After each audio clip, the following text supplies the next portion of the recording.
कहानी की शुरुआत होती है एक घने जंगल को दिखाते हुए। एक आदमी पागलों की तरह भाग रहा था, इस उम्मीद में कि शायद उसे इस जंगल से भाग निकलने का कोई रास्ता मिल जाए। लेकिन ये जंगल इतना घना था कि यहाँ से बाहर जाने का कोई रास्ता नहीं नजर आ रहा था। ये आदमी सूरज को देखते हुए आगे बढ़ता है, लेकिन अब सूरज भी धीरे धीरे ढल रहा था। मगर इस आदमी ने भागना नहीं छोड़ा। भागते भागते एक पॉइंट आया जहाँ एक बोर्ड पर लिखा हुआ था पॉइंट ऑफ नो रिटर्न, यानी वहाँ से कोई वापस नहीं जा सकता। साथ ही इस बोर्ड पर नंबर 108B लिखा हुआ था। ये देखकर वो और भी ज्यादा परेशान हो जाता है। धीरे धीरे अंधेरा और बढ़ने लगा और पूरे जंगल में एक अजीब सा खौफ फैल गया। तभी अचानक एकदम से सारे परिंदे उड़कर वहाँ से चले जाते हैं। इस आदमी के कई मील के सफर के बाद भी उसे पूरे जंगल में कोई भी एक जंगली जानवर नहीं दिखाई दिया। न जाने ऐसा क्या था जिसे जंगली जानवर भी डर रहे थे। डर के मारे वह आदमी और भी तेजी से भागने लगा। लेकिन कई घंटों का सफर करने के बाद वह आदमी अचानक एक जगह पर आकर रुक गया और उसके चेहरे पर मायूसी छा गई, क्योंकि उसके सामने वही 108 नंबर वाला साइन बोर्ड था जिस पर लिखा हुआ था पॉइंट ऑफ नो रिटर्न। अब आदमी को समझ आया कि चाहे मैं जितना भी भागूं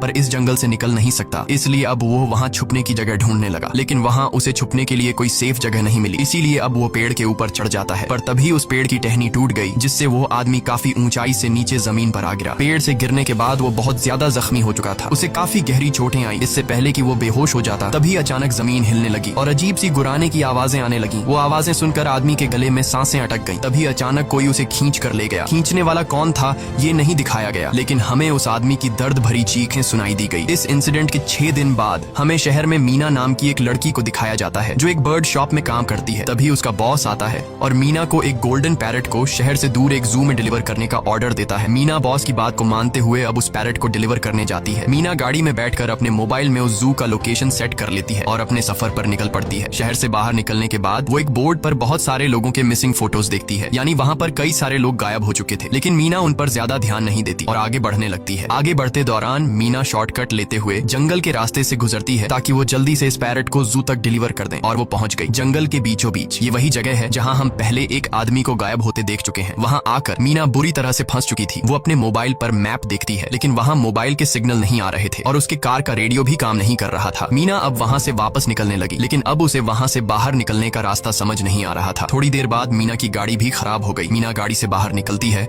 और उसे सामने लगा हुआ वही पॉइंट ऑफ नो रिटर्न वाला बोर्ड दिखाई देता है। मीना को कुछ समझ नहीं आता, इसीलिए वो पैरट के पिंजरे को हाथ में लेकर आसपास मदद ढूंढने आगे चली जाती है। लेकिन वहां आसपास किसी भी मदद का नामो निशान तक नहीं था। उसके बाद वो वापस उस जगह पर लौट आती है जहां उसने अपनी गाड़ी खड़ी की थी, लेकिन वहां से उसकी गाड़ी गायब हो चुकी थी। ये देखकर वो बहुत ज्यादा परेशान हुई। उसे लगा कि शायद वो उस जगह पर नहीं आई है जहां उसकी गाड़ी खड़ी थी, बल्कि ये किसी दूसरी जगह पर आ गई है और उसकी गाड़ी कहीं दूसरी जगह में खड़ी है, क्योंकि इस जंगल का हर एक पॉइंट एक ही जैसा दिखाई दे रहा था। अब अंधेरा भी गहरा होता जा रहा था। एकदम से पहले की तरह ही सभी परिंदे इन पेड़ों से उड़ जाते हैं। मीना को अब डर लगने लगा था, क्योंकि जमीन भी जोर जोर से हिल रही थी। मीना को वहां आसपास किसी के होने का एहसास होता है। तभी अचानक मीना को दूर किसी का साया नजर आया। मीना भागते हुए उसके पीछे आई, पर उसे वहां कोई भी नहीं मिला। तभी अचानक मीना को एक बूढ़ी औरत भागते हुए दिखाई दी। मीना भी दौड़कर उसका पीछा करने लगी। वो उससे मदद मांग रही थी, लेकिन वो औरत रुकती नहीं, तेजी से भागती रहती है। एक बार फिर मीना इस बूढ़ी औरत का पीछा करती है। अचानक वो बूढ़ी औरत फिर से गायब हो गई। मीना जब उसे ढूंढते हुए और आगे बढ़ी तो उसे दूर जंगल में एक बड़ा सा कमरा दिखाई दिया। वो बूढ़ी औरत